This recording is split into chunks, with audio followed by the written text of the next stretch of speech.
ישראל במלחמה.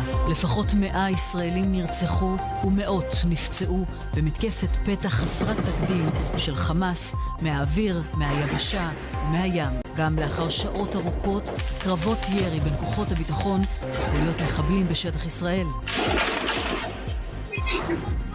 ישראלים חטופים בעזה. בחמאס מציגים תיעוד של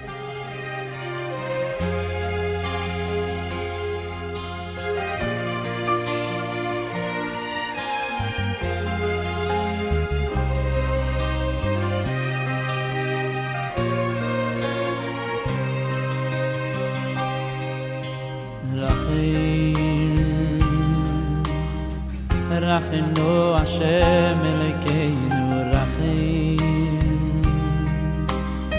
ויעל ישרו מלחמך רחם